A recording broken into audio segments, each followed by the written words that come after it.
Okay, this is what I'm talking about. Zaynab Dosso, 60 meters, 6.99 seconds. So I'm going to talk about this individual performance. I'm going to talk about kind of the landscape of the women's 60 meters. If I haven't already spoken about it again, previously. I'll quickly talk about, Elaine Thompson-Herah with her 60-meter race as well down in Jamaica. But we got to talk about this Zaynab Dosso. I pulled up my phone. I was doing stuff today, and I was like, hold up. Zaynab Dosso just ran 6.99. So anytime an athlete in the women's 60 meters dips under the 7-second barrier, it's a relatively big deal. She's now the 15th athlete in history to actually break 7 seconds in the 60 meters. This equals the world lead set by Julian Alfred just a few weeks back when she ran 6.99 down in Arkansas, right, at the Tyson Invitational. Very big performance. It also slightly improves on her personal best. So Zaynab Dosso had run 7.01 seconds a few years ago, I think 2025. So just last year, she was kind of on a roll. European Championships, World Indoor Champs. So this improves slightly on that performance, but again, it gets over that barrier. Gets under that barrier. Also in the race, you had Patricia van der Weeken, from Luxembourg, 7.01 for personal best, improving on her previous best of, let me cross-check what she had run. I think she had run 7.04, if I'm correct on that, if I can find it. Yeah, or 7.06. Wow, so she made a very big drop. Amy Hunt, she actually runs 7.04, which is a big improvement, if I'm correct, on her previous best. I can't even find. Amy Hunt had not even run super fast. But regardless, 6.99 Zaynab Dosso, Patricia van der Weeken 7.01, Amy Hunt 7.04. So now you also have Julian Alfred who's run 6.99. You have Dean Asher-Smith who's run 7.05, and Iwa Swoboda just ran a season's best here in this race as well, running 7.09. And this was at the Orlin Copernicus Cup in Turin, so World Indoor Tour. Zaynab Dosso quietly has been one of the more consistent 60-meter sprinters in the world over the past few years. So in 2024, she ran 7.05 seconds to get the bronze medal at the World Indoor Champs. In 2025, she ran 7.06 to get the silver medal at the World Indoor Champs last year. So she's been on the podium in back-to-back years, and she has run 7.01 seconds, now improving to 6.99. So she's shown a level of consistency that few athletes who aren't the super high profile athletes, like a Shelly-Ann Fraser-Pryce, like a Julian Alfred, right? Like some of those other athletes have shown throughout their career. She's kind of a quiet, super consistent one. Heading into the World Indoor Championships, I don't think this performance, as well as Patricia, Amy Hunt, I don't think that this changes anything if Julian Alfred is actually running. If Julian Alfred is running World Indoor Champs, she's the gold medal favorite.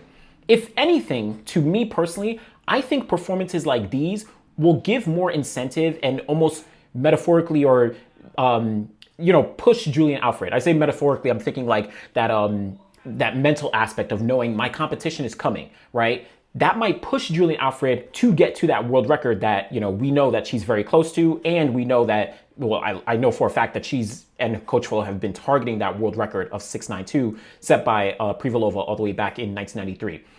Julian Alfred has already run 6.94 seconds. She got a terrible start at that Tyson Invitational. She clearly is capable of getting the world record. And performances like these actually would push her, again, knowing that she has quote-unquote competition, right? And she has to be on her P's and Q's, that might push her to actually get that world record. And just for some context, if you look at the 2024 World Indoor Championships, again, I can't bring it up on the screen here. I'm not doing any editing, but that year, Julian Alfred, she ran 6.98 seconds to win the gold medal. Iwa Swoboda ran 7 seconds flat. So it's not like Julian Alfred completely blew out the field. Now, I don't think anyone was betting against Julian Alfred in the race, but there was an idea of it being close enough where Julian needed to make sure she executed to just edge out, Iwa Swoboda by 0.02 of a second. That's kind of what I'm looking at as we head into the World Indoor Championships. But now, with Zaynab running 6.99, this kind of just builds off what she's been doing, where I said she got the bronze in 2024, she got the silver in 2025. I don't think she's going to get the gold if Julian Alfred is running. If Julian Alfred isn't running, Zaynab might be that gold medal favorite. But this gives me at least confidence. Oh, she's going to be on that podium, assuming everything, kind of continues with chalk. And we've seen like some of her other consistent performances throughout the year. But if you remember, I had briefly spoken about the British Championships where Dean Asher-Smith, she ran the 60 meters there. She got the win. She ran 7.05 seconds, if I'm remembering correctly. And she was still undecided about going to the World Indoor Championships. In that video, in that conversation, I was saying how I want Dina to go to the World Indoor Championships because we have all these women who are running in that 7.0 range and if she adds herself into that conversation, that would consistently push some of these other women along with herself to run faster times. That's what we're seeing when a Zaynab Dosso drops a 6.99. When Patricia van der Weeken, when Amy Hunt, they both run personal best in that 7.0 range. I want to see as many of the top athletes, in the world right now go, toe to toe, get on the line and compete with each other. Sure, I know everyone would love to see Melissa Jefferson-Whitton, Sha'Carri Richardson, Elaine Thompson-Herah, all that. Like, everyone would love to see them, Sharika Jackson, et cetera, et cetera. But the fact that and Tina Clanes and all them, the fact that we have women who are running 7.0 and now 6.9, multiple women at 6.9, Dina, put your hat in the ring, you know what I'm saying? Like, go to World Indoor Champs, give yourself a little opportunity for some good competition. Win, lose, or draw, obviously these are professional athletes, so it's like important to be able to get on the podium and all that. And Dina is looking at Commonwealth Games and European Champs, but like, this as a fan is like what I want to be able to see. I want to see, as many high quality top women on the line. Maybe we end up getting a few women under the 7-second barrier. That would be legendary. Now I'm gonna cross check here. We've seen Privalova, she's finished second place on 2 occasions. You've seen Marlene Ottey has finished second place.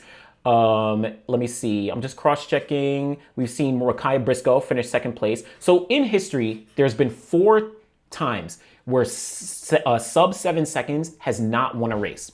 There's been 4 times in history where sub 7 seconds has not won a race. Morikai Briscoe at the World Indoor Champs in 2022. That's when Mujinga Kambunji had won the gold medal. Then back in 1995, you had Marlene Ottey in Lieven. She had finished second place in Lieven in 1995, running 6.97 seconds. If I'm correct, I think that might have been when I think Irina Privalova might have actually beat her. And then there was 2 times where Privalova had actually finished second place in 1993 and 1992, running 6.97 seconds. Outside of that, like, it's all 7-second races. Could we see the 5th time that someone runs 6.9 and doesn't end up on the win a race? Very likely if Zaynab Dosso is running 6.99. Again, she equals the world lead set by Julian Alfred, a few weeks back. This is a personal best for her. Again, I don't think anyone is going to say, oh, she's going to beat Julian Alfred. But for me, what I'm thinking about is the level of competition essentially behind Julian Alfred. Patricia van der Weeken at 7.01, she's right up on Zaynab Dosso, right? Amy Hunt at 7.04, massive improvement on her personal best, right? And just to one other point as it relates to the sub 7 seconds, even running sub 7 seconds is not essentially like Zaynab Dosso running this 6.99. This is a massive breakthrough for that barrier, but this isn't otherworldly, even as impressive as 6.9 is, right? And I say that because Iwa Swoboda in 2024, she actually ran 6.99 in the semifinals. I'm sorry, she ran 6.98 in the semifinals at World Indoor Champs. Now, she lost to Julian Alfred later in that final, but you see someone who's capable of breaking that barrier, but it doesn't necessarily mean they're going to become this all-time great performer. I kind of want to separate those things, even though this is a very, very high quality performance and it definitely deserves to be celebrated. So that's one aspect. I'll talk about Elaine Thompson-Herah in a second, but shout out to Zaynab Dosso. This was massive, massive. I'm very impressed with her consistency year after year, getting onto podiums, running in that 7.0, range, and now breaking over that barrier and getting over the hump into the 6.9. Now, let's talk about Elaine Thompson-Herah. And let me know what you think about Zaynab Dosso. Do you think Dean Asher-Smith should go to World Indoors? Do you think Julian Alfred is a clear favorite? What about Amy Hunt, Patricia van der Weeken? Like, what do you think about that entire squad? Let's talk about Elaine Thompson-Herah. Now, she just competed once again down in Jamaica. Of course, I did a preview yesterday, and she ended up running once again. I didn't do a recap afterwards, because I was like, it's good, but I wasn't like, oh, wow. So she ran 7.20 seconds for a season's best, improving on the 7.24 she ran last weekend in the 60 meters outdoors in Jamaica. This was into a negative 0.9 headwind, so, do with that as you will.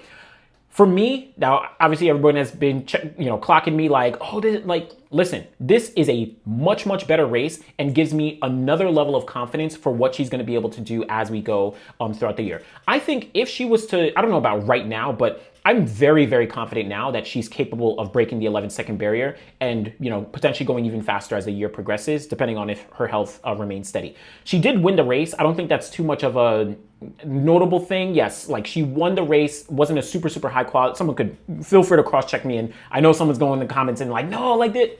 Feel free. But she won the race, and I think this just builds another level of confidence for Elaine Thompson-Herah as an individual to say, okay, 7.24 last weekend was healthy. Next time, 7.20 was healthy, and I won the race. I'm feeling a lot more confident about my ability to get back to, some semblance of form that I was at before, right? Whether that is 10.9s, whether that is 10.8s, whether her goals are 10.7s and 10.6s, whatever it may be, for her as an individual, this is definitely breeding that confidence and is going to carry her through all 2026. Very excited to see. Now, looking at the race, and go in the description for everything. I'll put links for the 60-meter race, for the results, all that stuff. Same thing for Elaine and Zaynab Dosso. Looking at the race, she still definitely is, kind of rusty. And especially, I feel like it's relatively heightened in the 60 because we don't know Elaine Thompson-Herah as one of the best starters in the 60 meters. We know her as one of the stronger athletes when talking about the second half of the race, the middle part, and of course her top end speed. I see her as one of the most technically efficient athletes when you're talking about, from 50 to 100 or whatever it may be.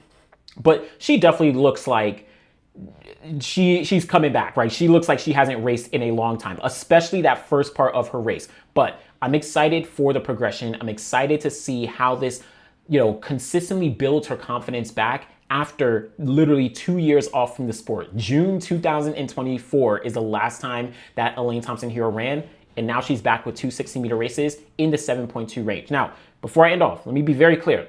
I'm not saying that she, personally, you could say whatever you want. I'm not saying that she's going to be super competitive with the Julian Alfreds and the Elaine Thompson. I'm sorry, she's one of the best. So just name coming to me. The Melissa Jefferson Woodens and, all the Tia and Tina Clayton. Like, I think those athletes are still at a very, very different level, even as it seems right now. Julian Alfred is running 6.99 indoors, right? I think, though, Elaine is going to get herself back into form to be competitive, at the Continental Tours, to be, in those Diamond League races, potentially racking up some points to, maybe get some world rankings, to maybe qualify for, the Ultimate Championships. I'm assuming her potential goal might be Commonwealth Games to defend her 100-meter title, but all TBD, excited. Again, Zaynab Dosso, 6.99, huge performance, along with Patricia Van Der Weekend, 7.01, Amy Hunt, 7.04, Iwasu 7.09, and then Elaine Thompson-Herah with her 7.20.